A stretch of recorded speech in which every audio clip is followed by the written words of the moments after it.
É sábado, estamos aqui focadíssimo nos estudos, porque essa oportunidade de ter um cursinho e poder estudar dentro de casa, sem pagar nada por isso, é a TCM que nos dá. Sem contar os professores, né? Excelentes professores, os melhores da cidade de Mossoró. E hoje a gente vai ter aula de Geografia e Filosofia. Para começar, vamos falar de Geografia, que é uma área muito vasta. Ela estuda a paisagem, o homem e seu meio. E hoje, por exemplo, a professora Raquel vai falar de fonte de energia. Então, a Geografia é um campo muito extenso e a gente vai começar a aula de hoje falando sobre fontes de energia e em seguida a Raquel vai trazer um revisando para a gente de tudo que ela trabalhou anteriormente. Então, prepare-se, faz todas as anotações aí, vamos estudar. Vamos à nossa aula de hoje. Olá, eu me chamo Raquel Medeiros e sou professora de Geografia e estou aqui junto com vocês para trabalharmos mais uma temática bastante recorrente no Enem, tá? A minha escolha de hoje são tipos de energia, né? Vamos falar sobre energia. Então preste atenção em todas as dicas dessa aula. Eu inicio aqui, pessoal, falando em uso na sociedade, tá? Como é que funciona? Eu tenho as fontes tradicionais e tenho as fontes alternativas. Quando eu falo em fontes tradicionais, eu vou lembrar daquelas fontes muito antigas, tá? Quando eu falo em fonte antiga, eu posso lembrar, por exemplo, do carvão vegetal, que foi uma fonte muito utilizada até antes da primeira Revolução Industrial. Quando chega a primeira Revolução Industrial, nós vamos ter o carvão mineral. O carvão mineral que foi usado até a segunda Revolução Industrial, quando chega o petróleo, essa fonte. Só que tem uma coisa, pessoal, o petróleo foi muito barato por muito tempo, tá? O barril do petróleo, mas vai acontecer duas grandes crises na década de 70, uma em 73, tá? E uma em 79, onde essas crises acarretaram o aumento do preço do barril do petróleo. Em 73, até antes da crise, da primeira, tá? O barril custava aproximadamente $3, tá? Depois dessa crise, o barril começou a custar mais de $12. Sem falar que nós tivemos também uma outra crise que foi em 79, onde esse preço aumentou ainda mais, tá?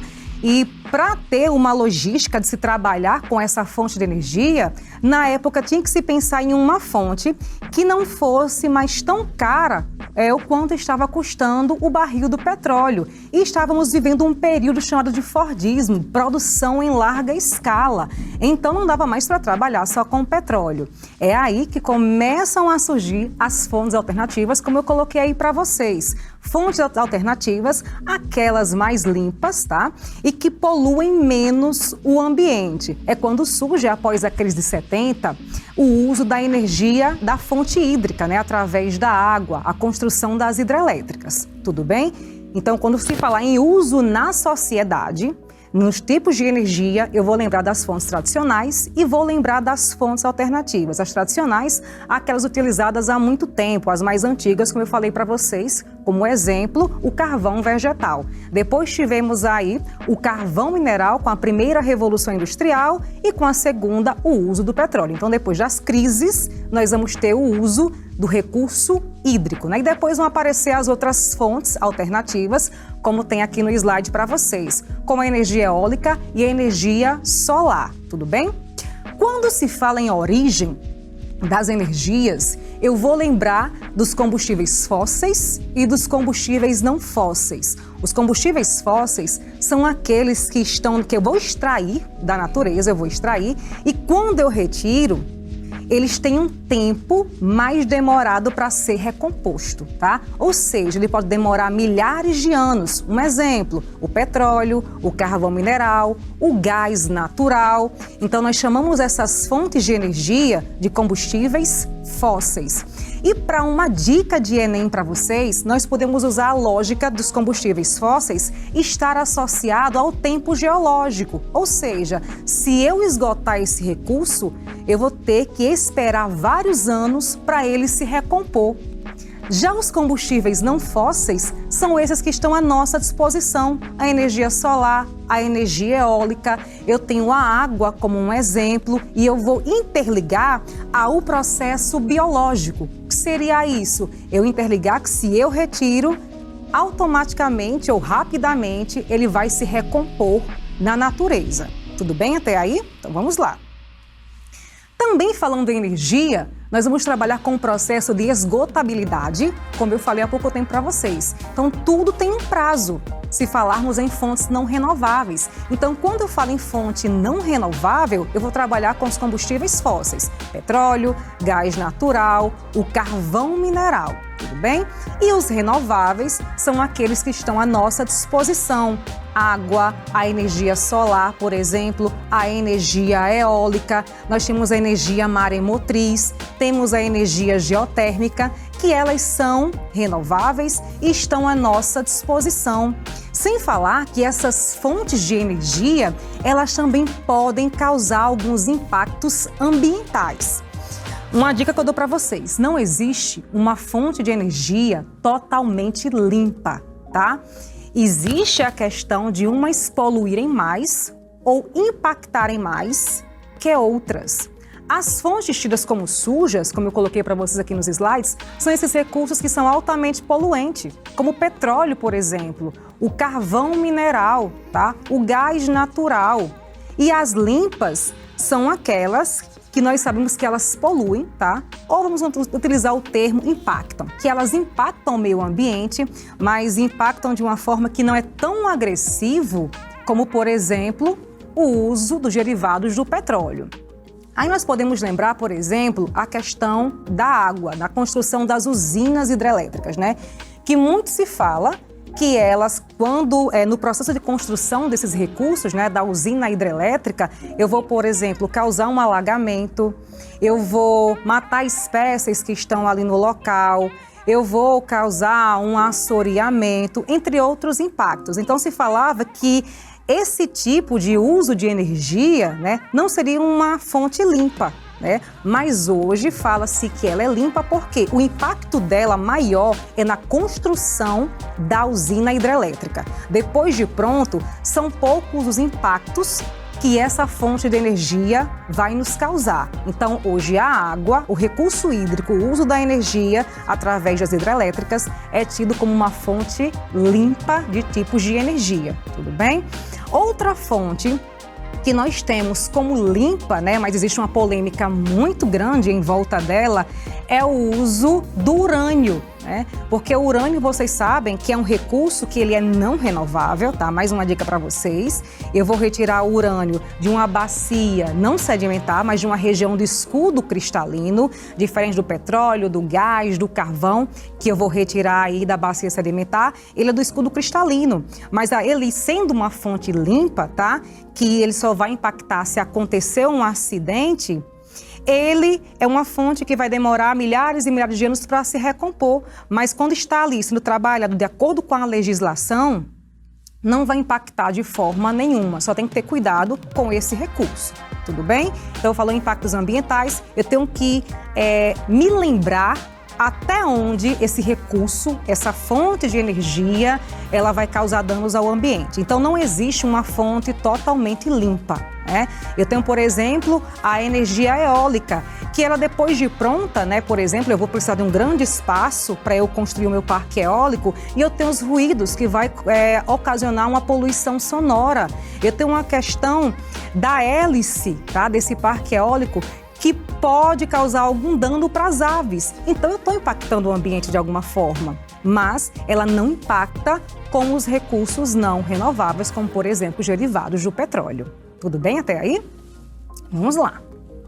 Eu trouxe para vocês também, só para nós colocarmos em mente, os tipos de energia, as fontes renováveis de energia e as fontes não renováveis. Fontes renováveis aí eu trouxe para vocês a energia solar, a energia eólica, eu tenho aí os biocombustíveis, tá? Quando eu falo em biocombustíveis, eu falo em vida. Por exemplo, é eu pegar uma planta, como por exemplo a cana-de-açúcar, e transformar em etanol. Tenho também aí a energia geotérmica, que eu uso o calor interno da Terra. A energia geotérmica ela é mais praticada em locais onde eu tenho muitos choques de placas tectônicas. Um exemplo, a região da Islândia, né? Eu tenho a energia hidráulica, que é muito utilizada aqui no território brasileiro. Eu nem coloquei para vocês, mas também tem como fonte de energia renovável, nós temos a força da energia maremotriz, que aqui no Brasil ela só é utilizada na região do Ceará, tudo bem? E como fontes não renováveis de energia, eu trouxe para vocês o petróleo, o carvão mineral, eu tenho aí a energia nuclear, eu tenho o gás natural e tenho também o xisto betuminoso. Lembrando que a energia nuclear, ela pode estar inserida como uma fonte limpa, né? Mas ela é um recurso não renovável, onde eu vou extrair de uma região do escudo cristalino. E o xisto betuminoso é um material que hoje vem sendo utilizado muito na região dos Estados Unidos e um material que parece muito com o petróleo. Agora eu trago para vocês a questão de quais as fontes mais utilizadas no mundo de energia. Prestem muita atenção nesse gráfico em forma de pizza, nesse que eu vou mostrar para vocês, e no próximo, tá? Aqui eu estou relacionando na questão do mundo. Quando eu analiso aqui, eu observo que mundialmente o petróleo e os seus derivados, eles são muito utilizados, 31%. Eu tenho aí o carvão mineral em 27%. Eu tenho um gás natural em 23%. Então, são fontes aí não renováveis, que são utilizadas aí maciçamente. Mas, aqui do outro lado do nosso gráfico, eu tenho a hidráulica, 2,6%, eu tenho a biomassa, 9,3% e outras fontes que são bem menos utilizadas do que esses recursos não renováveis. Já que no próximo, vocês vão notar a diferença, porque eu faço a seguinte pergunta para vocês. Qual energia se utiliza no Brasil? Olhando assim, a priori, você olha a porcentagem, né? Tem aí não renováveis 54,7%, quase 55%, e tem aí os renováveis, em torno aí de 45%. Mas, se vocês observarem, nos não renováveis, a minha maior porcentagem em questão de energia é o uso do petróleo. Os outros, o gás natural, o carvão mineral e o urânio, eles são bem menos utilizados do que os renováveis. Eu tenho aí 17%, né, de biomassa, tá? Hidráulica em torno aí de quase 13%, lenha e carvão vegetal 8,4% e uso aí de eólica e outros renováveis em torno aí de 6,9%, quase 7%. Então, você analisando essa variação, fica nítido que a nível Brasil, os recursos renováveis são bem mais utilizados do que os recursos não renováveis. Voltando aqui, mundialmente eu utilizo bem mais os recursos aí não renováveis, mas a nível Brasil, o nosso país utiliza muito mais as fontes renováveis. E trago para vocês também qual é a grande diferença do Brasil para o resto do mundo em uma porcentagem. Então aqui fica muito fácil de nós observarmos a concentração de energia renovável no Brasil e no mundo. Se você observar aí no gráfico, nós temos aí Brasil em torno de 83%. E o mundo, em questão de energia renovável, é 27%. Olha aí o não renovável no mundo, 73%, pessoal. E o Brasil aí, de não renovável, 17%. Então, o Brasil é uma região onde se utiliza muito recurso renovável em relação ao mundo, que utiliza muito mais recursos não renováveis. E um exemplo clássico seria o uso do petróleo. Outra vez, eu trago para vocês mais uma participação e uma afirmação de que o Brasil, em relação a recursos renováveis da matriz elétrica, ele utiliza muito mais a fonte renovável. Eu tenho aí o Brasil, no ano de 2010, trabalhando com 86% de energia renovável. Em 2011, 88%, quase 89%, enquanto o mundo, 19,5% de renovável e os países desenvolvidos aí em torno de 18,3%. E mais uma dica que eu quero trazer para vocês. Quando eu falo em matriz energética no Brasil, matriz energética só energia, eu estou falando no uso do petróleo. Quando eu falo em matriz energética elétrica, eu estou falando no uso do recurso hídrico, tá? Não esquecem essa dica, porque o Enem adora esses questionamentos. Mais uma vez, eu trago para vocês um parcelamento, né, aí nesse gráfico em pizza, né? A matriz elétrica brasileira é limpa? Tá aqui a comprovação para vocês. Eu tenho aí em relação a recursos hídricos, né, 61,3%, ou seja, a matriz energética elétrica brasileira utiliza muito recurso renovável, ou seja, a água é muito utilizada como fonte aí de geração de energia no Brasil.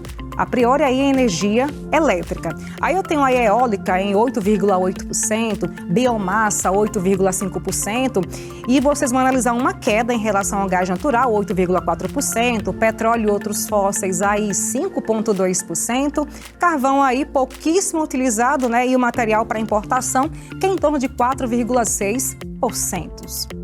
E trago também para vocês agora como se produz eletricidade no Brasil, tá? Eu separei para vocês aqui os 4 principais tipos de energia, né, que são utilizados no Brasil: a hidrelétrica, a termoelétrica, a eólica e as termonucleares.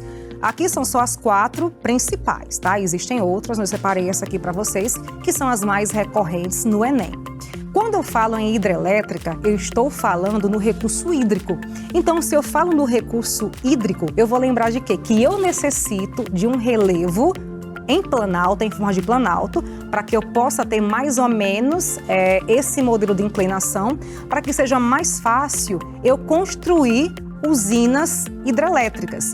Tendo esse relevo, pessoal, em forma de planalto e tendo água, rios com grande volume de água, rios caudalosos, fica muito fácil nós trabalharmos com esse recurso hidrelétrico.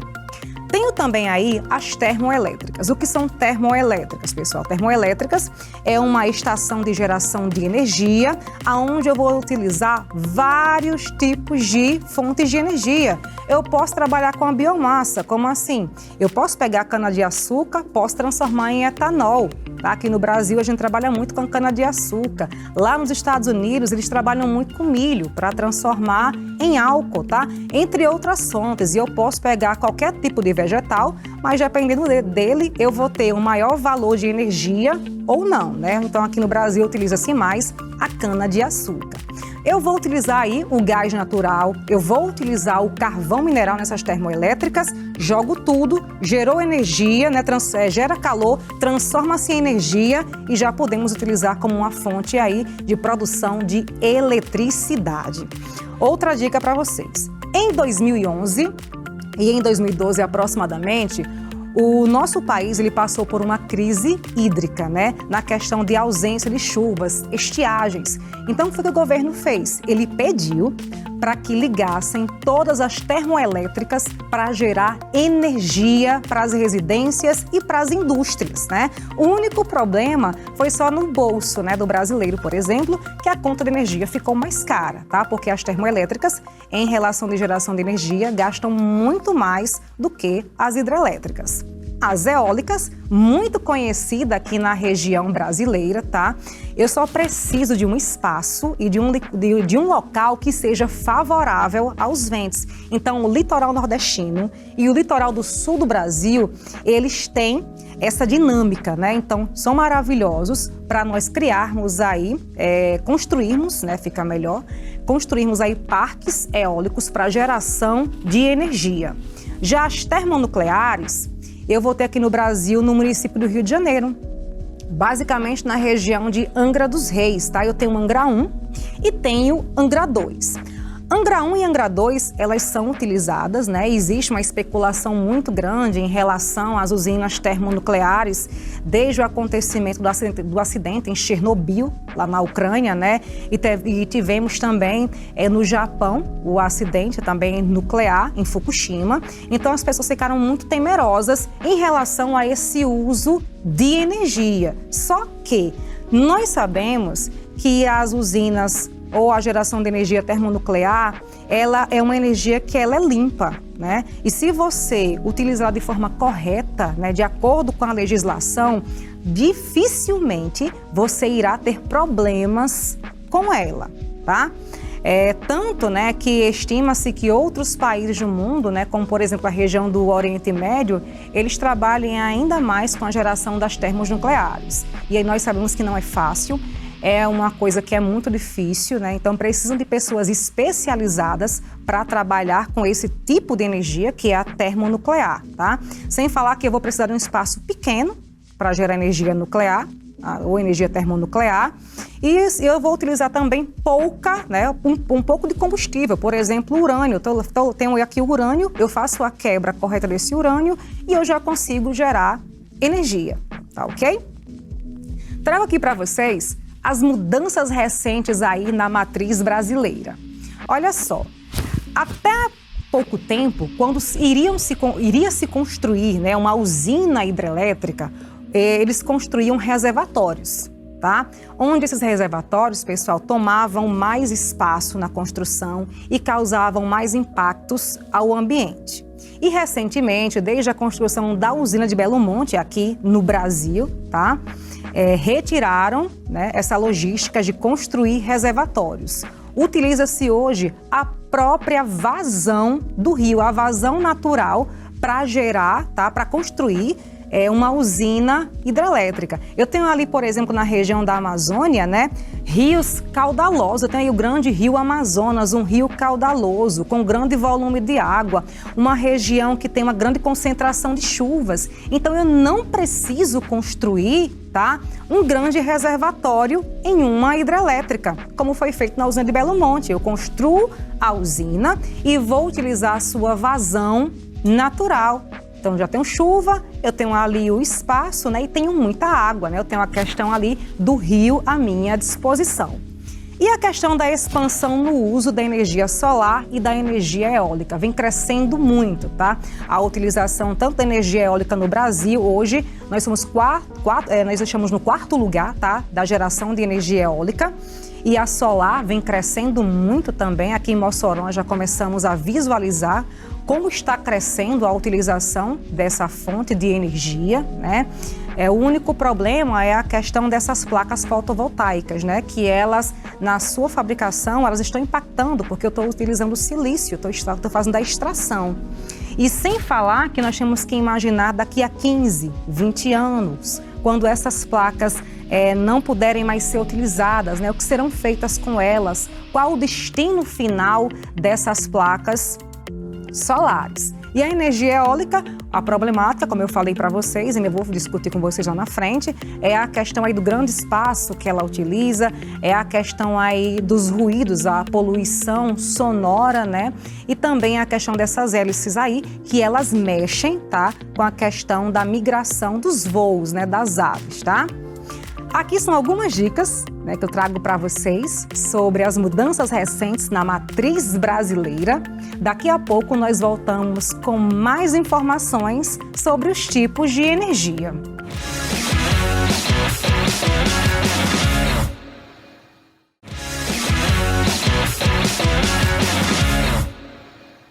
Voltamos com o programa Nota 10, falando aqui em geografia, falando em energia, fontes de energia, né? Já discutimos aí a temática das fontes renováveis, não renováveis, o processo aí de esgotabilidade, os impactos, né, que os tipos de energia, os danos que eles podem causar para o meio ambiente, sem falar que é um tema bastante recorrente no Enem, e eu separei para vocês os pontos que mais caem. Nas últimas provas, né, esses tópicos que eu estou aqui falando para vocês são os que mais caem, então prestem muito atenção nessas dicas. Eu trago para vocês agora, falando das principais fontes de energia, eu trago o carvão. O carvão é um recurso que é utilizado desde a primeira Revolução Industrial. É um tipo, pessoal, de energia que é um recurso não renovável, onde eu extraio, tá, de uma região de bacia sedimentar. E se eu retirar todo esse recurso, todo esse carvão, ele vai demorar milhares de anos para se recompor da natureza, porque é um processo geológico. Eu trouxe aqui para vocês, né, países que utilizam muito essa fonte de energia, o carvão. Eu tenho aí a China, eu tenho os Estados Unidos e tenho a Índia, tá? E eu trouxe um quadro para vocês aqui dos maiores produtores mundiais desse carvão mineral. Quando eu falo no carvão, na questão do seu uso, nas suas reservas, né, e eu destaquei aqui a China, os Estados Unidos e a Índia, se vocês olharem aí no quadro, a China, em relação de reservas de anos, ainda tem uma estocagem de aproximadamente até 38 anos. Os Estados Unidos têm aí 245 anos. A Índia ainda tem 105 anos e a Rússia mais de 500. Então são países que utilizam ainda muito essa fonte de energia.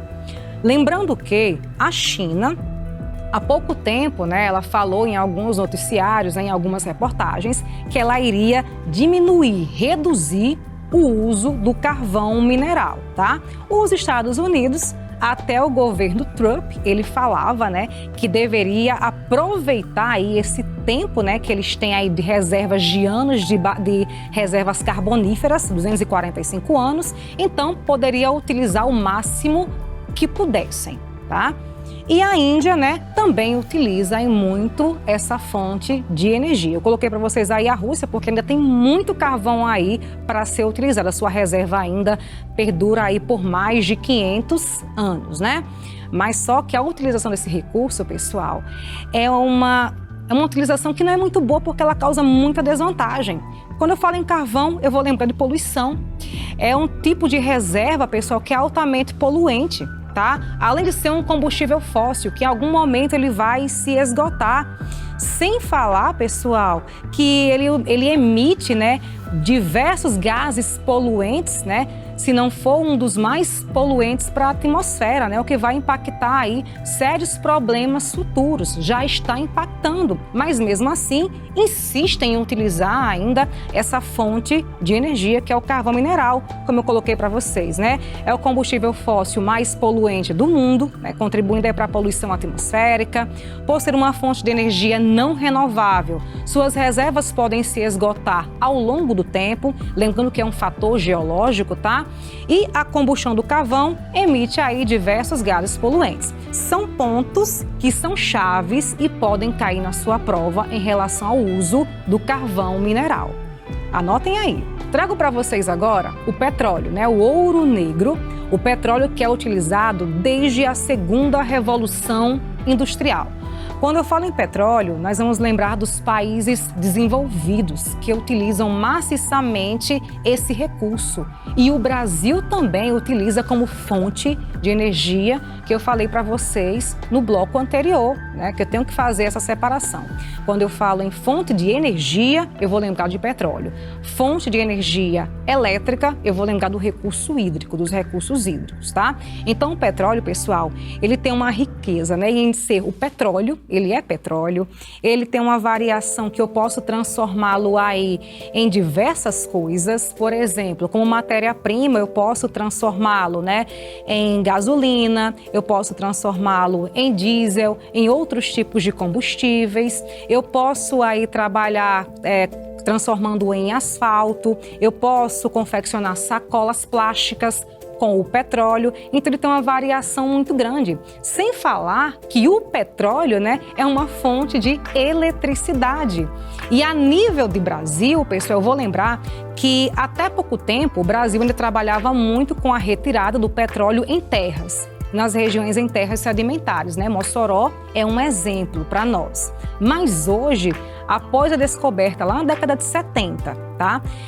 Do petróleo em região pré-sal, na plataforma continental no mar, deixaram de lado, esse uso maciço em terras e começaram a utilizar essa fonte retirada do mar, que nós chamamos aí de pré-sal. Eu tenho aí, como eu coloquei na imagem para vocês, a região aí de Santos, a bacia de Santos, tá? É uma região que hoje se retira bastante esse recurso, que é o petróleo. A região também do Rio de Janeiro, tá? Que trabalha bastante a região de Campos, também com a utilização do pré-sal. E lembrando que em região aí de mar, eu vou trabalhar com a minha bacia continental, na plataforma que eu chamo ela de continental. Então eu vou lá nessa região profunda e vou extrair o petróleo para utilizar, para ser utilizado.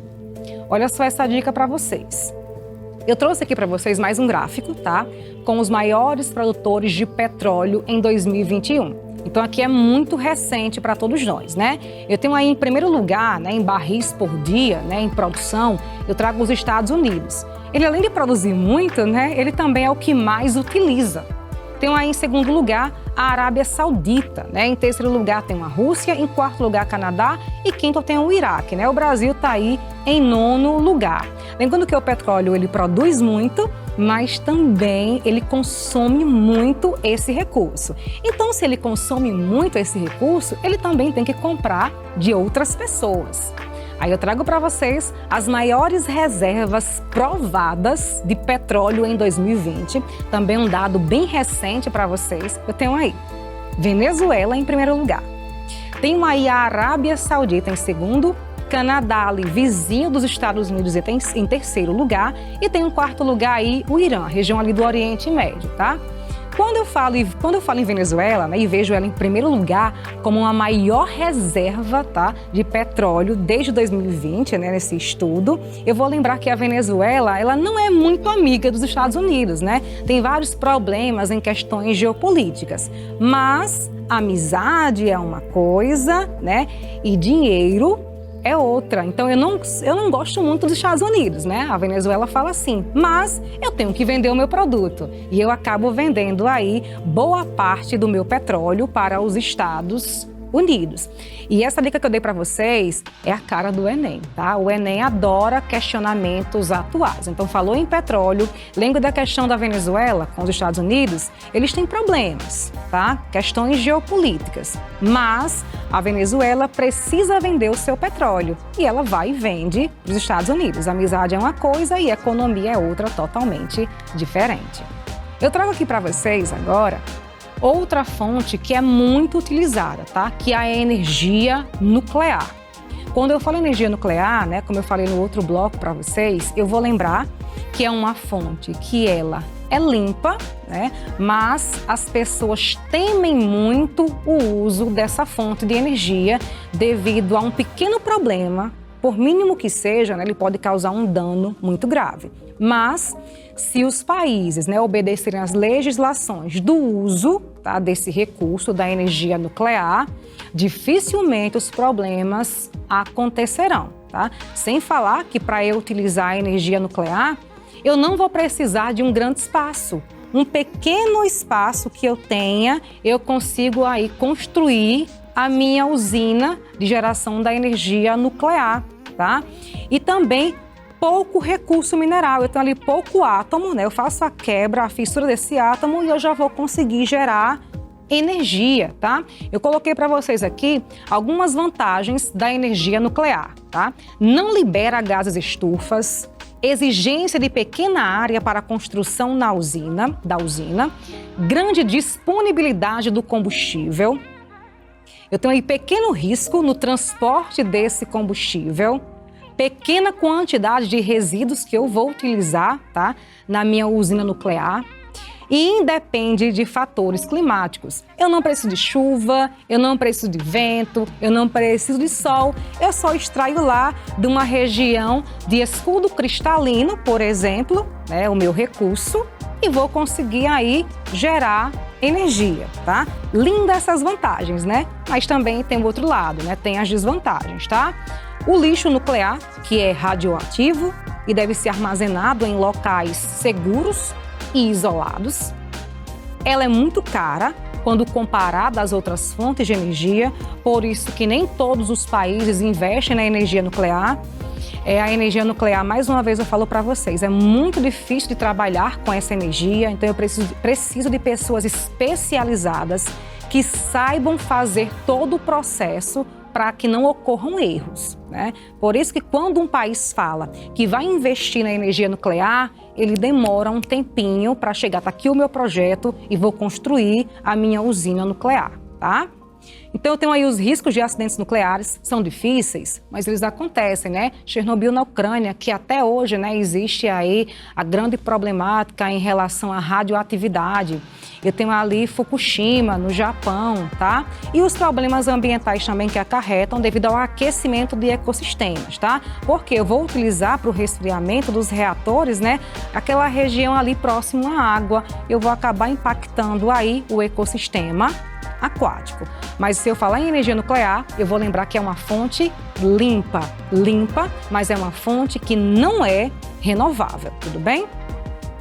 Mais uma fonte aí que eu trago para vocês, limpa, né, uma fonte alternativa, a energia solar e a energia eólica, né? Quando eu falo em energia solar e eólica, pessoal, eu vou lembrar dos países desenvolvidos. Elas são maciçamente desenvolvidas nesses países, tá? Brasil utiliza, o Brasil é um país que está em desenvolvimento, a região do litoral nordestino e o litoral sul do Brasil estão utilizando aí maciçamente. É um tipo de energia que eu necessito de muito espaço, tá? Para construir aí o meu parque de geração de energia, tá? É limpa e renovável, nós já sabemos isso, né? Mas claro que sabemos também que elas podem impactar o meio ambiente, não garantem abastecimento, porque estão à disposição, tá? Eu estou utilizando e elas estão ali o tempo todo, tá? E impacto das rotas das aves é um problema aí para a energia eólica, tá? E a poluição sonora também é um impacto para essa energia eólica. E quando eu falo na energia solar, são as mesmas características, quase as mesmas, né? País desenvolvido, tá? É onde mais se utiliza, né? É uma energia alternativa, é uma energia limpa, mas o problema está na confecção dessas placas fotovoltaicas, tá? Porque eu vou extrair da natureza, né, materiais para confeccioná-las. E eu estou trazendo aí um dano antrópico para o meio ambiente. Por exemplo, eu utilizo silício, tá? Para confeccionar essas placas. Então, desse modo, eu vou estar impactando o meio ambiente. E sem falar na questão do pensar, né? Daqui a 10, 15, 20 anos, né? O que serão feitas com essas placas que não servem mais, né? É um questionamento.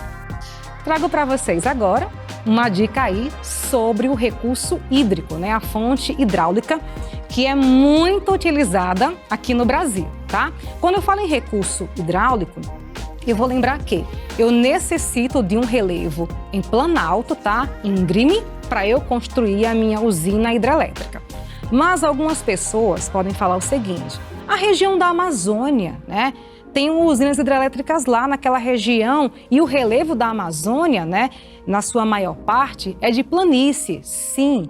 Quando se constroem usinas hidrelétricas naquela região, o que é feito? Eles colocam turbinas, tá? Para que gerem força e façam um movimento parecido com o de relevo de planalto, tá?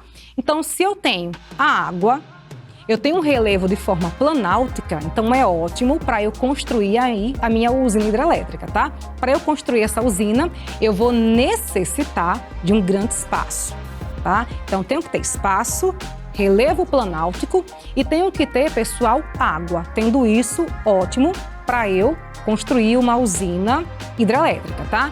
E a fonte aí hidráulica, ela é utilizada no Brasil e em várias regiões do mundo desde a crise do petróleo, a última crise aí de 79, tá? Tivemos duas crises de petróleo em 73 e em 79, né? Então teve essa crise, então se pensou em fontes alternativas para gerar essa energia, né? Então a hidráulica foi uma aí das pioneiras nesse processo, a construção aí de usinas hidrelétricas, tá?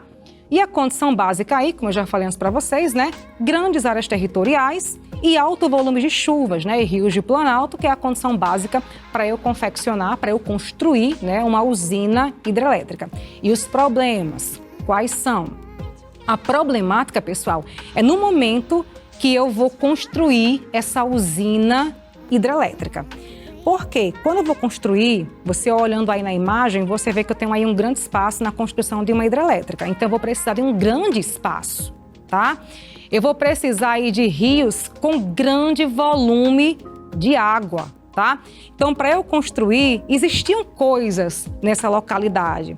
Eu tenho vegetação, animais que vivem aí nessa localidade, possivelmente, né, falando, por exemplo, na região da Amazônia, né, na época da construção da usina de Belo Monte, eu tinha a população ribeirinha, eu tinha os indígenas, né, então eram problemas, né, impactos, eu vou retirar pessoas, eu vou assorear um rio, eu vou causar alagamentos em outra, né, então o questionamento é em torno das hidrelétricas, mas depois de pronta, né, ela se torna uma fonte limpa, porque o meu impacto, ele vai ser muito pequeno para o ambiente, tá? Lembrando que hoje, né, as usinas hidrelétricas no Brasil, quando são construídas, eu não utilizo mais reservatórios. eu vou utilizar a minha vazão natural do rio. E a usina de Belo Monte é um exemplo desse novo modelo de construção de usinas hidráulicas no Brasil.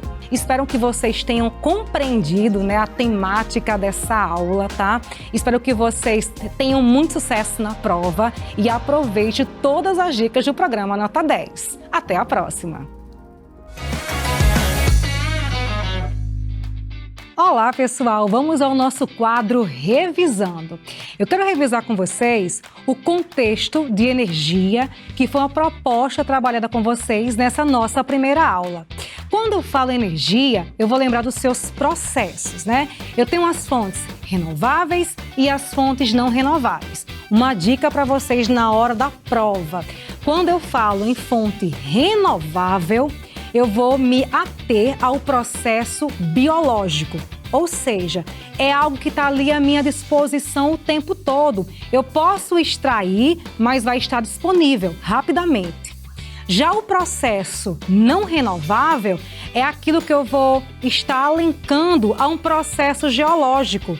Eu vou retirar, por exemplo, de uma área de bacia sedimentar, petróleo, carvão, gás natural.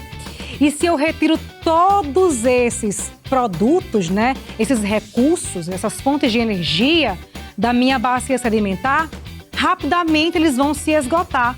E esgotando-se, né, uma vez que eles se esgotam, vai demorar milhares de anos para eles retornarem para a natureza. Então nós temos que ter muito cuidado com a utilização desses recursos, do que é não renovável e do que é renovável. Outra dica é vocês se aterem ao processo da matriz energética elétrica brasileira. Se eu falo em matriz energética elétrica brasileira, eu estou falando no uso da eletricidade. Então, aqui no Brasil, utiliza-se muito o recurso hídrico. Se eu falo somente em matriz energética no Brasil, eu estou utilizando petróleo, o ouro negro, que é utilizado desde a segunda Revolução Industrial. Esse é o nosso quadro Revisando.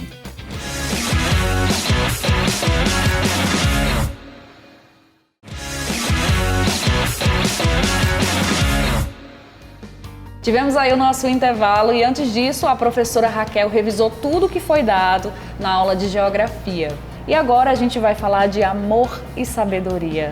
Como assim, Sara? Pois é, meu bem, amor e sabedoria que está ligado à filosofia. Filosofia é uma matéria que eu particularmente adoro, eu amo. É um estudo que vem aí há anos, há milênios. Então nada melhor do que um professor para explicar tudo para a gente e para ajudar todos nós a ter uma clareza, né? A nos dar uma dica nesse Enem. Porque filosofia é uma coisa muito ser ou não ser, penso, logo existo. É isso aí, vamos lá, Clinton. Por favor, professor Clinton, nos ajude, porque eu estou aqui bem pensativa também. Meu Deus, é muito estudo, né? Mas vamos lá, aula de filosofia agora. Olá, pessoal, espero que esteja tudo bem com vocês.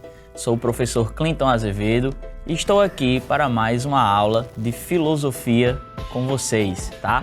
Hoje, pessoal, o assunto da nossa aula é ética e moral. Vocês já pararam para pensar de onde vêm as regras que nós seguimos, as normas, os preceitos? Tudo isso é analisado dentro do nosso conteúdo de filosofia de hoje, tá? Mas vamos entender um pouquinho a diferença, primeiramente, né? A diferença entre ética e moral. Porque existem algumas pessoas que cometem equívocos falando que ética e moral é a mesma coisa. E não é, galera. A ética, ela é diferente da moral, tá? Então vamos entender um pouquinho melhor aqui a partir do nosso slide. A palavra ética, ela tem origem no grego éticos, a partir da forma taética, que significa um tratado moral, tá? Advinda de ethos, que quer dizer caráter, costume, hábito ou modo de ser. Bom, eu prefiro que vocês entendam o significado da palavra ética a partir desse conceito, modo de ser. Tá? Então a ética ela vai tentar compreender, analisar, estudar o modo de ser de algumas sociedades, né? Então, por isso o termo ética, né, ele foi definido como uma doutrina dos costumes. A ética, ela seria a ciência que estuda os costumes ou os hábitos morais, tá? Então, muito se fala, galera, nessa diferença entre ética e moral, né? Onde, como eu falei para vocês, algumas pessoas acabam confundindo e acreditando que ética e moral é a mesma coisa. Porém, não é, galera. A ética, ela vai ter o papel de estudar a moral. E aí, pessoal, um conceito bem básico, né? Bem básico mesmo, que diferencia ética e moral é o seguinte, que a ética, ela sempre vai se relacionar com o que é bom. E a ética, ela é um conjunto de valores que regem uma vida boa dentro da sociedade. Já a moral, ela sempre vai se relacionar com o que é justo. E a moral, ela acaba sendo um conjunto de regras que visam condições equitativas de convivência com respeito e liberdade. Então, a partir desses dois conceitos, nós já temos uma diferença entre o que seria a ética e a moral. Sem falar que a ética, ela tem o papel de estudar a moral. Então, a ética, ela vai realizar um estudo sobre a moral, tentando compreender o porquê de determinadas regras, o porquê de determinados valores, o porquê de determinadas leis. Bom, pessoal, quando nós estamos falando de ética e de moral, nós precisamos destacar dois conceitos, que é a questão dos hábitos morais e as filosofias éticas, tá? Então, tomem muito cuidado quando forem estudar isso, bom? Porque é importante sabermos distinguir esses conceitos. O que são hábitos morais? Hábitos morais, pessoal, são os costumes de determinados povos, tá? Então, perceba que quando você sai de uma região do nosso país para outra, os costumes eles vão mudar, as regras sociais elas vão sendo alteradas, né? Os comportamentos das pessoas vão sendo alterados. Então, isso são hábitos morais. E quando nós saímos de um país para o outro, né, nós percebemos que até mesmo as leis de um país para outro, elas vão sendo alteradas. E isso também se encaixa dentro dos hábitos morais. E aí, pessoal, a partir disso, né, cria-se as filosofias éticas. E o que são as filosofias éticas? São as tentativas de explicar, ou melhor, de compreender esses hábitos morais. E aí, quando nós falamos de filosofias éticas, essas são poucas com relação aos hábitos, que são muitos. Então, não existem filosofias éticas que expliquem todos os hábitos morais, tendo em vista que o que é uma filosofia ética de fato? A filosofia ética é a tentativa de explicar de forma sistemática os hábitos morais, tá? Então, isso é a filosofia ética. A tentativa de explicar o comportamento das pessoas, por que as pessoas se comportam daquela forma, por que elas seguem aquelas regras, ou melhor, qual seria a melhor forma de agir, de se comportar, né? E você, sabe qual seria a melhor forma de agir e se comportar? Porque esses três caras que vocês estão vendo aí no slide, né, que nós temos aí em primeiro o Aristóteles, né, com sua filosofia da virtude. No meio aí nós temos o Immanuel Kant com sua teoria ética do dever, e na ponta nós temos aí o Stuart Mill com a questão da utilidade, né, do utilitarismo. Pessoal, então fica claro para vocês que existem mais hábitos morais do que as tentativas de explicá-los, né? O conjunto de explicações sobre os hábitos morais, eles formam, como se vê, as filosofias éticas que possuem sua própria história. Nesse caso aí que vocês estão vendo, né? Esse vai ser o conteúdo das nossas aulas a partir de então, onde nós vamos ver a ética aristotélica, que é a ética da virtude, né? Nós vamos ver a ética kantiana, lembrando, né? A galera meio que tem um medo do Kant no Enem. Ah, porque o Immanuel Kant, ele acaba se tornando difícil. Não, galera, não é difícil não. A gente tá aqui justamente para simplificar tudo para vocês, ok?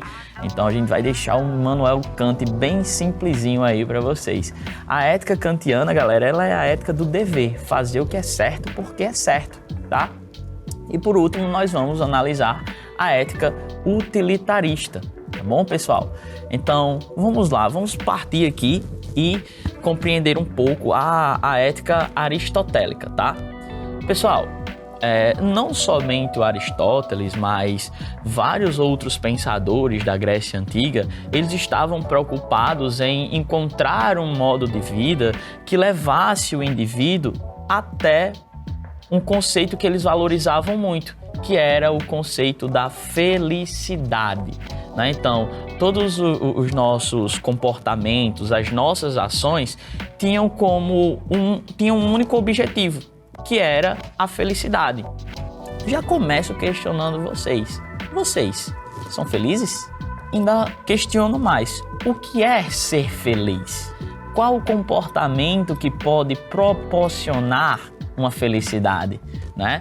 E aí, galera, a ética aristotélica, vão anotando aí, tá? A ética aristotélica, ela é teleológica. Teleológica porque ela tem uma finalidade, tá? Telo significa finalidade. A ética aristotélica, ela era teleológica e também era uma ética eudaimonista. Para quem não sabe o significado de eudaimonia, nada mais é do que a felicidade. Então, ela era uma ética teleológica, pois tinha uma finalidade, e era uma ética eudaimonista, porque essa finalidade era encontrar a felicidade. Agora vamos pensar junto comigo, né? Qual a finalidade de um sapateiro, como vocês estão vendo aí? A finalidade de um sapateiro é fazer os melhores sapatos.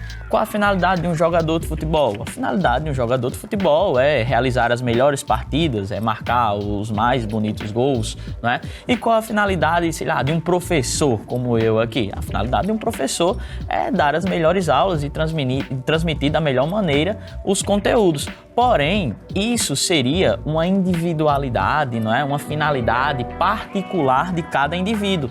São ações que nós realizamos, mas que têm um objetivo maior.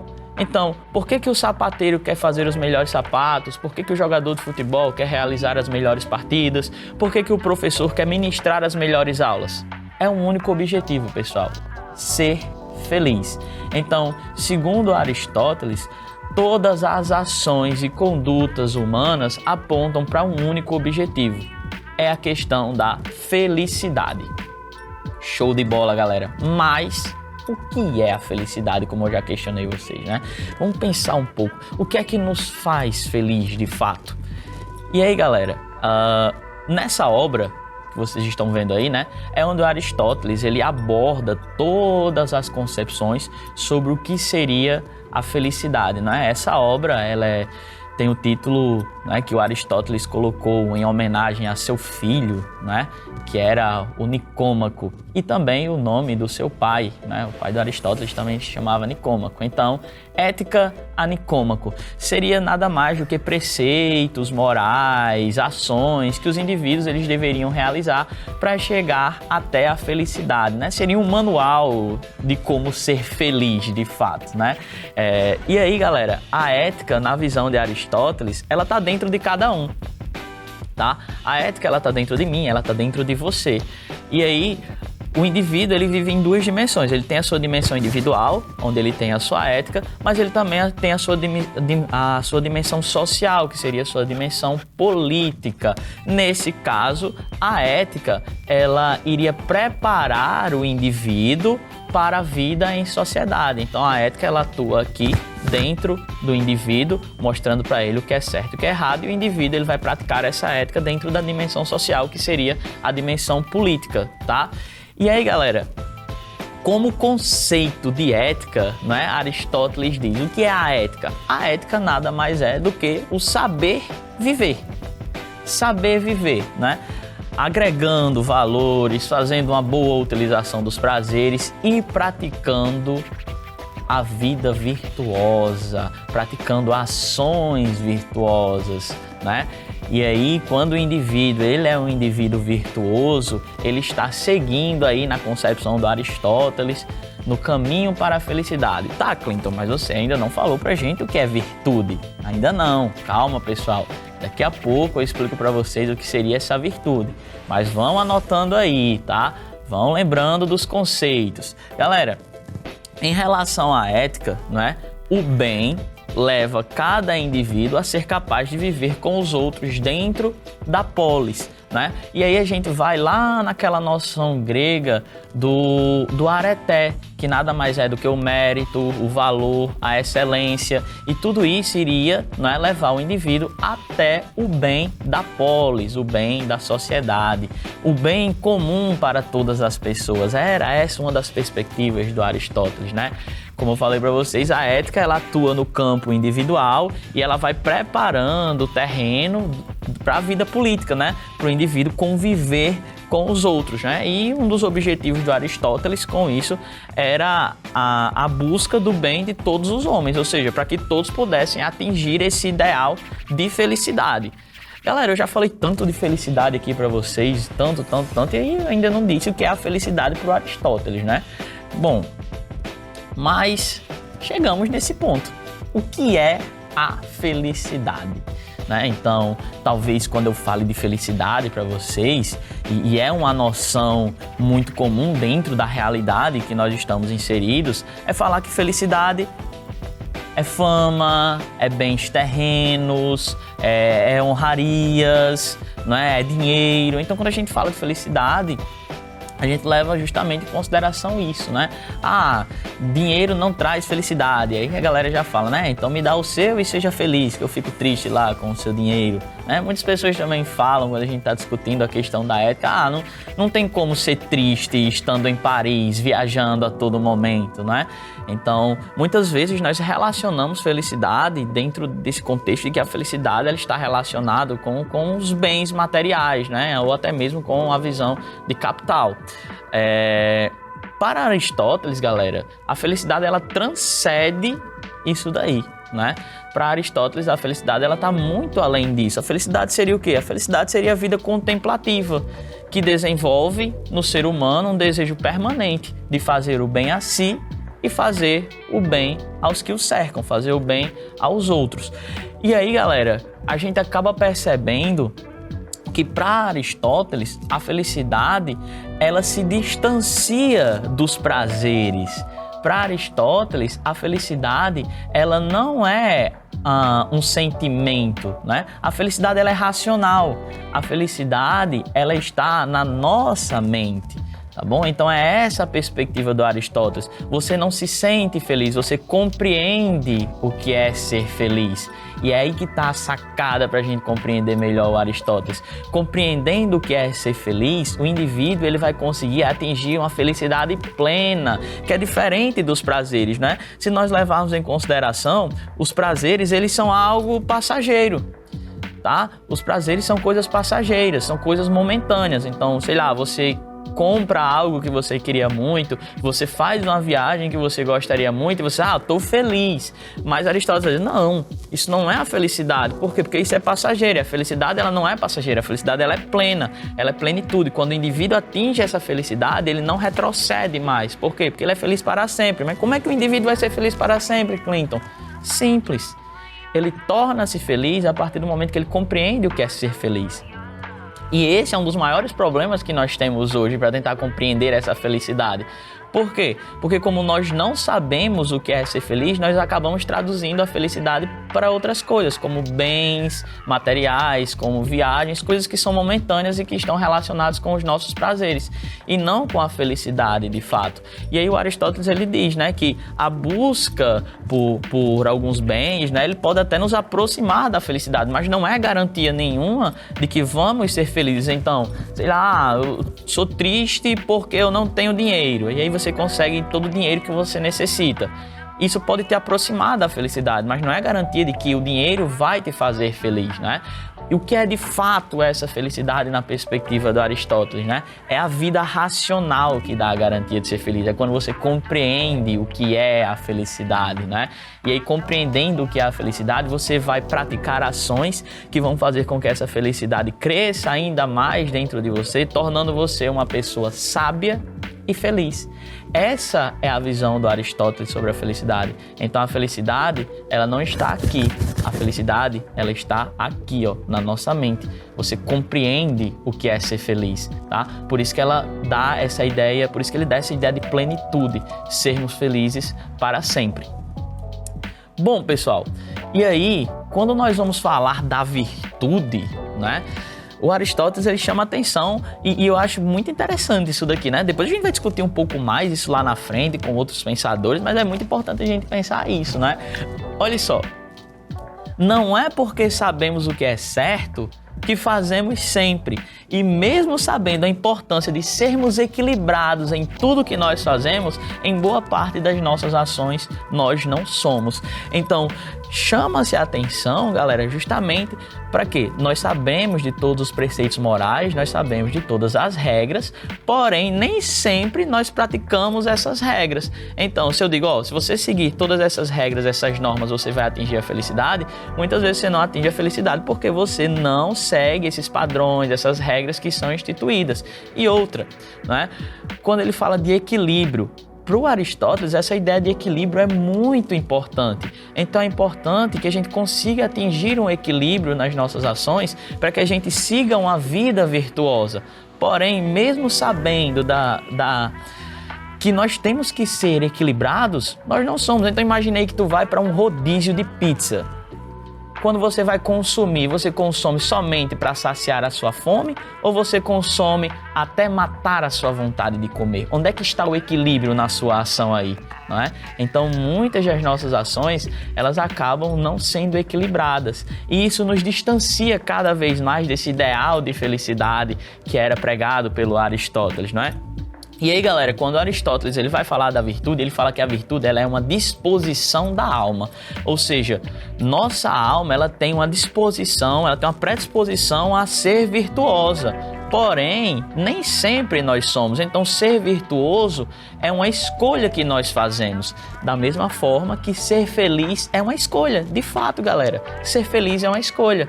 Você pode escolher ser feliz ou não. Isso na perspectiva do Aristóteles, tá? Então, a virtude, ela está ligada à razão. E como todo homem é dotado de razão, todo homem pode alcançar e almejar a virtude. E aí eu pergunto para vocês, e aí, são virtuosos nas ações de vocês? São equilibrados? Será que de fato vocês querem ser felizes dentro dessa perspectiva do Aristóteles? Galera, quando nós falamos de virtude, o que é a virtude na perspectiva do Aristóteles? Anota aí, galera, conceito rápido, prático, simples. A virtude é o justo meio entre os dois extremos. Um extremo é marcado pelo excesso e o outro extremo é marcado pela falta. Então nós precisamos reconhecer os extremos, nós precisamos reconhecer a falta e reconhecer o excesso para sermos equilibrados em nossas ações e estarmos sempre dentro de uma perspectiva virtuosa, né? E aí, galera, na concepção do Aristóteles, alguém sob o domínio da paixão, né, que são os extremos, quando ele fala da paixão e dos vícios, ele está falando dos extremos. Alguém sob o domínio da paixão pode inclinar-se ao vício, que é o excesso ou a falta de paixão. E a virtude seria o quê? Seria encontrar, né, pelo uso da nossa racionalidade, da nossa razão, o meio termo, ou seja, o justo meio entre esses dois extremos. Então vocês percebem aí no nosso slide que você tem aí, ó, em um lado você tem o medo e no outro você tem a temeridade. E o que seria uma ação virtuosa? A coragem. Então a coragem seria o justo meio entre o medo, que é a falta de coragem, e a temeridade, que é o excesso de coragem. Bom, pessoal, na concepção do Aristóteles, né, esses vícios, eles acabam nos prendendo, tá? E eles nos prendem de modo que nós acabamos confundindo esses vícios que geram um determinado prazer, nós confundimos esses vícios com felicidade. E por estarmos presos nesses vícios, nós acabamos não encontrando essa felicidade proposta pelo Aristóteles. Tanto que o Aristóteles ele vai falar lá, né, que o indivíduo, para ser feliz, ele precisa de 3 coisas em igualdade, né? Primeiro, ele coloca saúde. É necessário que se tenha saúde. Segundo, né, o Aristóteles não descarta a possibilidade do dinheiro, mas quando ele fala do dinheiro, ele fala apenas o suficiente para suprir as nossas necessidades. E o terceiro ponto seria família e amigos. Então ele fala que se todos os indivíduos têm essas três coisas em igualdade, eles já estão seguindo aí no caminho para a felicidade, né? Nós deveríamos encontrar uma forma de proporcionar isso a todas as pessoas, tá? E aí, galera, para Aristóteles, a virtude é a expressão maior da excelência de uma pessoa, de sua integridade e de sua identidade. Então, se você vive em uma sociedade onde todas as pessoas são virtuosas, você vive em uma sociedade boa e feliz, onde os indivíduos eles vão agir de modo para garantir que todos consigam encontrar esse ideal de felicidade. E aí, galera, detalhe, anota aí, tá? Na concepção de Aristóteles, a virtude, ela só pode ser atingida na coletividade. Então, não há possibilidade de sermos felizes na concepção de Aristóteles de forma individual. A felicidade, ela só pode ser atingida de forma coletiva, vivendo em sociedade, onde os indivíduos ajudam uns aos outros a se desenvolverem de forma racional, encontrando a felicidade. Bom, pessoal, então, a gente encerra por aqui esse primeiro conteúdo. Vamos fazer uma pausa e já já nós voltamos para dar continuidade com os nossos assuntos de ética.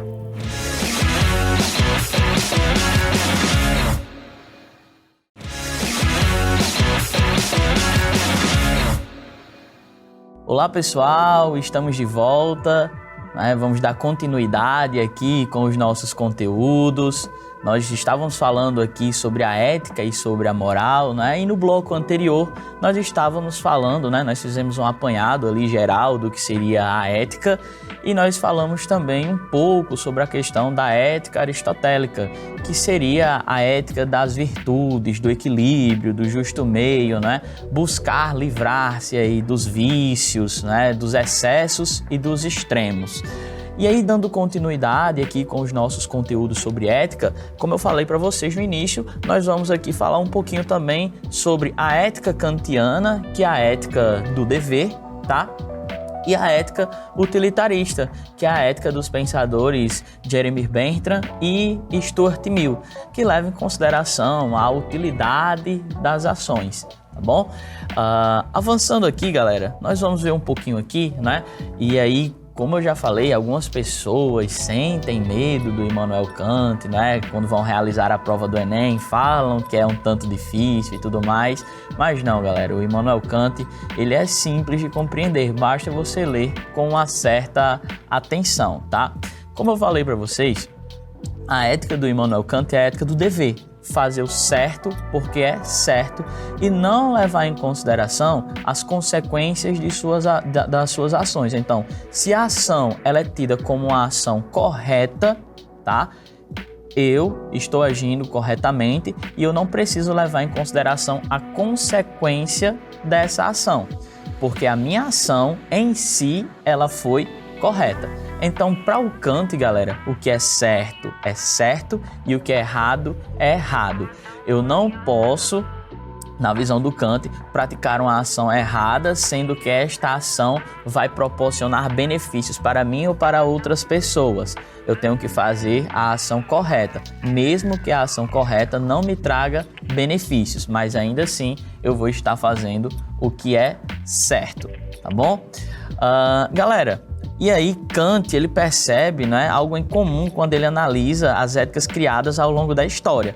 O que é esse algo em comum, né? Que tanto vai estar presente na ética aristotélica, até mesmo na ética socrática, na ética epicurista, né? Vai estar presente na ética kantiana também, que é a questão da voz da consciência. Essa voz da consciência, né, que o próprio Sócrates vai dizer que seria o daimon, né? Uma voz interna de um Deus do bem que me ficava falando o que eu deveria fazer, né? Essa voz interna, ela vai ser percebida por Kant em todas as concepções éticas, né? Então, na concepção socrática, na concepção aristotélica, que Kant diz que essa voz nada mais seria do que a voz da consciência que iria guiar as escolhas dos indivíduos. Desse modo, ser moral seria agir de acordo com essa voz da consciência, que o filósofo, né, Immanuel Kant, vai chamar de consciência do dever. Por quê? Porque essa voz, galera, ela sempre vai estar nos falando para fazer aquilo que é certo, pois na nossa mente nós já temos concepções de certo e errado, que são os chamados valores. E muitas vezes, quando nós praticamos algumas ações que são tidas como erradas, nós fazemos essas ações mesmo sabendo que elas são erradas. Então, Kant afirma que é preciso compreender que o dever, que literalmente dá um sentido, um norte para as ações morais, tá? Desse modo, para ele, essa consciência do dever existe dentro de cada um de nós. Aí eu gostaria, galera, que vocês observassem aí essa imagem que eu trouxe para vocês, né? Que tem os seguintes questionamentos: quero, devo, posso, e isso nos leva a lembrar um pouco, né, quando a gente assistia, sei lá, desenho animado, geralmente aparecia no ombro do personagem ou da personagem, né, um demôniozinho e um anjinho. E aí o anjinho falava: ó, não faz isso porque é errado. E o demôniozinho falava: ó, faz sim, faz porque você merece, você precisa, tá? Dentro dessa concepção, galera, o anjinho, ele representa a nossa consciência do dever, que nos diz a todo momento o que nós devemos fazer com relação ao que é certo. E o demôniozinho, o que seria? O demôniozinho seria justamente a nossa vontade, aquilo que nós temos vontade de fazer, porém, muitas vezes, nós não fazemos porque a nossa vontade acaba perpassando ali, transcendendo as nossas noções de certo e errado, tá? E aí, para Kant, é inegável que as pessoas, elas ouvem essa voz da consciência, né? E mesmo quando praticam coisas erradas. Então, você não praticou a ação errada, na maioria das vezes, né? Você não praticou a ação errada porque não teve a orientação. Muitas vezes você tem a orientação, você sabe que é errado, mas você pratica para quê? Para suprir uma vontade, um desejo, tá? Você acha que a ação, ela foi útil, que ela não prejudicou ninguém, que ela só beneficiou a você, não é? Mas ainda assim, quando chama atenção, a ação, ela não foi correta, tá? Então, cada um, ele já sabe o significado desse dever. Para Kant, não foram os filósofos que elaboraram isso, né? O indivíduo, ele já nasce com essa voz da consciência a partir das ações que ele vai percebendo no decorrer da sua vida, né? As noções, os valores, o certo e errado. Então, ele vai criando essas noções nele mesmo. E isso acaba sendo chamado de consciência do dever, essa voz interna que nós ouvimos, tá? Galera, só que o Kant, não é? Quando ele vai falar dessa voz interna, e é aí que nós temos a sacada, não é? O Kant chama essa voz interna de imperativo categórico, que nada mais é do que o nome da teoria que nós estamos analisando aqui do Immanuel Kant, a teoria do imperativo categórico. E por que imperativo categórico? Imperativo, tá? Porque ele ordena, diz faça isso e não faça aquilo. E categórico porque ele não é hipotético, né? Ele não leva em consideração a consequência da ação, ele só diz faça, se é certo, faça, tá? E aí, pessoal, esse imperativo categórico leva o Immanuel Kant a formular algumas máximas que ficaram conhecidas como máximas kantianas. E para que servem essas máximas kantianas? Para que a gente analise se a nossa ação, se a ação que nós estamos praticando é uma ação moralmente correta ou não, tá bom? E aí, galera, uma dessas máximas é essa que vocês estão vendo aí no slide, onde ele diz o seguinte, ó: age como se o princípio de atuação devesse tornar-se, por meio da tua vontade, uma lei universal. Ou seja, galera, traduzindo, o que é que o Kant quis dizer com isso? Que nós devemos agir levando em consideração como os outros vão ser afetados por essa ação. Então, será que a ação praticada por mim pode ser praticada por todas as outras pessoas que compõem a sociedade? Porque se é uma ação boa, então todos podem praticá-la e ninguém vai ser ferido por meio dessa ação. Mas se a ação que eu pratiquei está prejudicando alguém, então eu não devo praticá-la, tá? Por quê?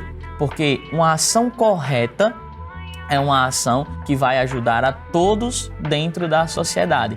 Essa é a ideia do imperativo categórico do Immanuel Kant, não é? Uma ação certa deve ser realizada porque é a ação correta a se utilizar. E aí, pessoal, dentro desse pressuposto do imperativo categórico, né, que o Immanuel Kant está mostrando para nós, o indivíduo, né, ele precisa estar atento, né, a essa voz da consciência para que ele saiba o sentido, o significado de suas ações, né? Que é o dever que cada ser humano tem de agir conforme os princípios desejados para todos os seres humanos. Isso é uma lei de ação geral da natureza humana. E aí, pessoal, quando a gente fala de imperativo categórico, né, eu trouxe para vocês aí nesse quadrinho laranja para que vocês percebam o seguinte, ó. Vamos levar em consideração como seria uma ação a partir do imperativo categórico. É categórico porque diz: não faça X e nunca não faça X, se teu fim é F. Por isto, não está vinculado a nenhuma particularidade, incluindo a identidade da pessoa, devendo ser aplicável a qualquer ser racional. Então, se fazer X é errado, então não faça. E também não faça X se a finalidade é F. Ou seja, vamos levar em consideração aí a imagem que eu trouxe para vocês, né? Nós sabemos que ajudar pessoas que estão em situação de vulnerabilidade é uma ação correta. Mas leve em consideração, será que você está ajudando essa pessoa simplesmente porque é a ação correta ou você tem outra finalidade por trás disso daí, né? Então, levando aqui para o pensamento kantiano, eu deveria ajudar porque ajudar é correto e não porque eu vou ter uma consequência, um resultado positivo a partir da minha ação. Isso me leva a pensar o seguinte, que se não houver consequências boas a partir da ação que eu estou realizando ali, né? Se eu não houver um resultado positivo que beneficie a minha pessoa também, eu não irei fazer. Então, será que eu estou ajudando as pessoas porque ajudar é correto? Ou eu estou ajudando as pessoas, né? Nesse exemplo que eu estou citando para vocês, eu estou ajudando as pessoas porque eu vou ter uma consequência positiva dessa minha ação, né? E aí, galera, uma das grandes batalhas que o Immanuel Kant travou, né, foi justamente com os filósofos utilitaristas, que nós vamos estudar um pouco mais à frente, né? A questão da utilidade, da consequência. Então, o Immanuel Kant, ele tenta criar ali um sistema ético, filosófico, uma filosofia ética que escape das garras do utilitarismo, né? Que não se confunda com essa ideia de utilidade, tá bom, pessoal? E aí, ó, em outras palavras, né? Para o Kant, cada pessoa deve agir de tal maneira que a sua escolha possa ser escolhida por todas as pessoas em qualquer momento, sem que isso gere qualquer contradição ou problema. Tá? Então é justamente aquela máxima que nós vimos lá, se a minha ação ela pode ser praticada por todas as pessoas que estão inseridas dentro dessa sociedade em qualquer momento, então a minha ação ela está dentro do padrão, ela está dentro do conforme. Se a minha ação não está prejudicando ninguém naquele momento, a minha ação é tida como correta, tá? E aí, dentro dessa perspectiva do Kant, não é? Se a intenção é respeitar a lei do dever, isto é, fazer o que é considerado correto simplesmente porque isso é correto, então a ação pode ser considerada verdadeiramente moral. E aí, galera, eu posso trazer isso para a nossa realidade, para a gente compreender melhor. Seguir, por exemplo, regras de trânsito, ou melhor, seguir regras no geral, leis. Você segue as regras porque se você não segui-las, você pode ser punido, ou você segue as regras porque seguir as regras é dever de todo e qualquer cidadão? levando em consideração isso, se nós seguimos regras porque temos medo da punição, então a nossa ação ela não é verdadeiramente moral, porque significa que se não houvesse punição, talvez nós não seguíssemos. Mas, se nós seguimos as regras, mesmo não havendo punição, então a nossa ação é verdadeiramente moral, porque eu estou fazendo o que é certo, porque é certo. E isso se relaciona com o que Kant chamou de bússola moral. Todos nós temos uma bússola moral dentro de nós, que aponta para qual ação seria correta ou errada. E aí eu preciso, diante das máximas apresentadas pelo Kant, analisar se a minha ação ela está sendo verdadeiramente moral ou não. Galera, por esse motivo, na concepção de Kant, uma ação moral não é necessariamente aquela socialmente tida como boa ou útil, mas aquela cujo foco principal é o respeito à lei do dever. Ou seja, uma ação moralmente correta não é aquela que tem uma utilidade, como já diziam os utilitaristas, Uma ação moralmente correta é aquela que está de acordo com o imperativo categórico, fazer o certo porque é certo. E é justamente essa lei do dever que vai indicar o norte para que as ações particulares possam ser sempre corretas do ponto de vista da ética, para que o indivíduo ele possa estar sempre praticando ações corretas e não pratique ações erradas, tá bom? E aí, pessoal, para que a gente possa compreender melhor essa ideia do imperativo categórico, eu trouxe aí esse exemplo para vocês que está no quadro laranja aí, tá bom? Imagine o seguinte: um comerciante decide nunca enganar seus clientes por receio de que eles não retornem ao seu estabelecimento. Segundo Kant, este comerciante age corretamente, embora pelos motivos errados. Ele deveria agir desta forma por ser a atitude moral, já que não enganar clientes é uma regra moral, independente da finalidade.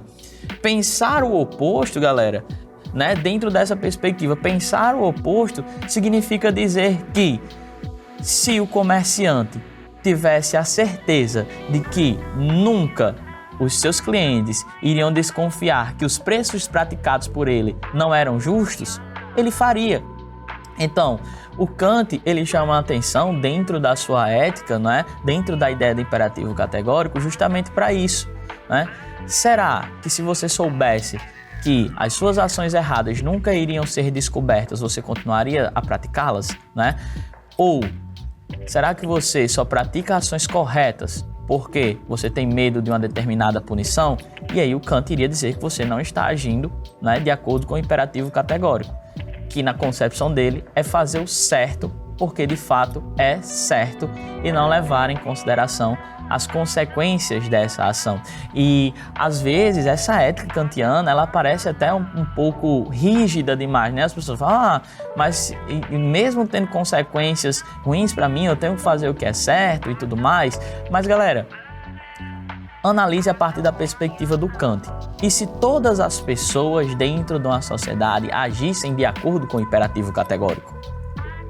Se todas agissem de acordo com o imperativo categórico, nós teríamos uma sociedade justa, boa e feliz, ok? Então, é basicamente esse o pensamento ético do Immanuel Kant, galera. E agora, nós vamos aqui analisar um pouco as concepções utilitaristas, tá bom? Onde, a partir das concepções utilitaristas, nós vamos perceber que os utilitaristas, eles acabam contrapondo toda a visão do pensamento kantiano, tá? Onde o Kant, ele defende a ideia da ação correta por meio dessas máximas que vocês estão vendo aqui, Máximas essas que estão presentes nessa obra do Immanuel Kant, Crítica da Razão Prática, onde se analisa a ideia das ações do indivíduo dentro da sociedade, e os utilitaristas, eles tentam justamente contrapor esse pensamento, da ética do dever, visando o quê? Visando a utilidade das ações praticadas. Então, pessoal, leve em consideração o pensamento utilitarista aí, Parte do pressuposto de que mentir, que nós consideramos algo errado, tá? Mentir é algo errado. Mas se a finalidade, se a consequência da mentira proporcionar algo bom, dentro dessa concepção utilitarista, mentir acaba se tornando correto. Então os utilitaristas, eles estão mais preocupados com a consequência da ação e não com a ação em si, tá? E aí, pessoal, quando falamos dos utilitaristas, nós temos, né, primeiramente, o Jeremy Bentham, que é um dos principais, né, um dos fundadores dessa corrente utilitarista. E aí, galera, anota aí, tá? O Jeremy Bentham, ele parte de um utilitarismo quantitativo. Ele visa a quantidade de felicidade que é produzida por uma ação. Tá? Então, o exemplo do trem, galera, é o exemplo mais clássico que vocês podem ver aí. Então, imagine aí que você está aí segurando essa alavanca. Você, galera, você, pessoal, na verdade, você é o agente moral, tá? Vocês são agentes morais. Vocês devem estar atentos à consequência da ação que vocês vão praticar aí. Então, o trem tá vindo aí. Você só tem duas possibilidades: não mexer na alavanca ou mexer na alavanca. Então, você, que é o agente moral, vai levar em consideração, né? Se eu mexo a alavanca, o trem mata uma pessoa e eu salvo 5. Se eu não mexo a alavanca, o trem, ele mata 5 pessoas, né? Eu deixo que 5 pessoas morram e uma sobrevive. No caso do Jeremy Bentham, aí, visando essa ideia utilitarista, eu vou levar em consideração o quê? A quantidade de pessoas que vão estar felizes e a quantidade de pessoas que vão estar tristes. Então ele desenvolve aí o cálculo felicífico, onde eu pego a quantidade de felicidade produzida por uma ação e subtraio da quantidade de tristeza. Se o resultado for positivo, a minha ação foi uma ação ética, foi uma ação boa. Se o resultado for negativo, então a minha ação aí não foi uma ação tão boa, tá? No caso do Jeremy Bentham, aí, qual seria a ação correta, não é? Mover a alavanca, deixar com que o trem mate uma pessoa e salvar 5 pessoas, tá? Lembrando, o Jeremy Bentham, ele visa a quantidade. Então, não importam quem são as pessoas em questão aí. O que importa é quantas pessoas vão estar felizes e quantas pessoas vão estar tristes. No caso aí, se eu salvo 5, são 5 famílias felizes e apenas uma triste. Se eu deixo 5 morrer e um sobrevive, é apenas uma família feliz, 5 famílias tristes, tá bom? E aí, pessoal, o Stuart Mill, ele vai aprimorar esse cálculo. E aí anota, tá? O Stuart Mill, ao contrário do Jeremy Bentham, ele parte de um utilitarismo qualitativo. Ele visa a qualidade do prazer, da felicidade e não somente a quantidade. Então, o agente moral, ele deve estar cada vez mais atento nessa perspectiva do Stuart Mill. Por quê? Porque a qualidade do prazer é importante. Então, na perspectiva do Stuart Mill, movo a alavanca, mato uma e salvo 5, ou deixo que 5 morram e uma sobreviva. Aí o Stuart Mill vai dizer, mas quem são as pessoas? Eu preciso levar em consideração quem são as pessoas. Por quê? Porque vamos supor que eu tenho 5 idosos, né? 80 anos já, e eu tenho uma criança sozinha lá. Nesse caso, o agente moral, ele tem que levar em consideração o quê? Os idosos já viveram o suficiente. A criança ainda tem uma vida longa pela frente. Então, uma quantidade maior de prazer e de benefício seria o quê? Salvar a criança e deixar com que os idosos, não é, eles morressem dentro dessa perspectiva. Então, percebam que o Stuart Mill, ele vai aprimorar esse cálculo, né? Levando em consideração a qualidade do prazer, o tempo do prazer e não somente a quantidade. E aí, galera, a ética utilitarista, ela faz justamente, né, um confronto ali com o imperativo categórico do Immanuel Kant. E aí eu deixo essa reflexão aqui para vocês, né? Qual tipo de ética, ou melhor, qual tipo de filosofia ética você está praticando na sua vida? Seria a virtude?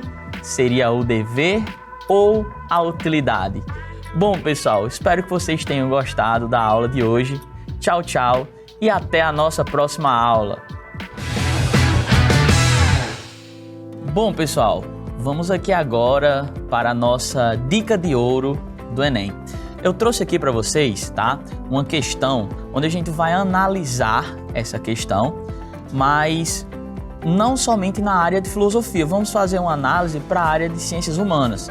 É muito comum os alunos que estão prestando a prova do Enem falarem que, como é pouco tempo, acabam dispensando alguns textos, tá?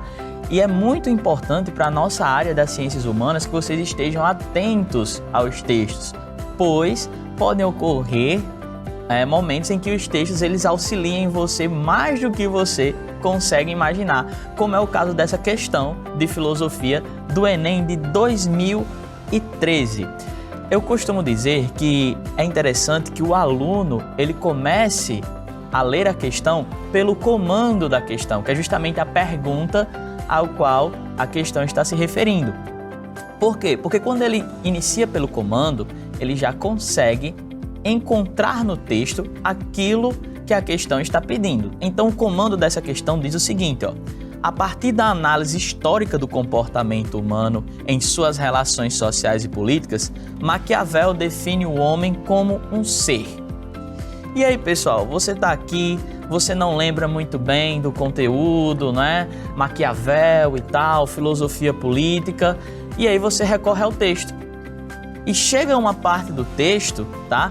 Que ele vai falar o seguinte, ó: porque dos homens se pode dizer de uma maneira geral que são ingratos, volúveis, simuladores, covardes e ávidos de lucro. E enquanto lhe fazem bem, são inteiramente teus. Oferecem-te o sangue, os bens, a vida e os filhos. Quando, como acima disse, o perigo está longe, mas quando ele chega, revoltam-se. Galera, qual a alternativa que mais se encaixa dentro disso daí? Alternativa C. Os homens são guiados por interesses de modo que suas ações são imprevisíveis e inconstantes. Essa é a nossa dica. Valeu, pessoal! Prefiro morrer tendo falado a minha maneira do que falar da sua maneira de viver. Sócrates. Olha, eu estou bem pensativa, fiquei super reflexiva sobre essa aula que aconteceu agora, né? Filosofia. E lembrando que amanhã é domingo, a gente vai ter um dia livre, porque segunda a gente volta com tudo para estudar novamente, pega firme, porque o nosso foco é o Enem, ok? Então eu te espero segunda, às 9h15 da noite, sexta-feira, 9h15 da noite, sábado, 4 horas da tarde. Nós teremos esse encontro marcado aqui no Nota 10, então te espero lá, tá? Segunda-feira, 21h15. Beijo, bom domingo!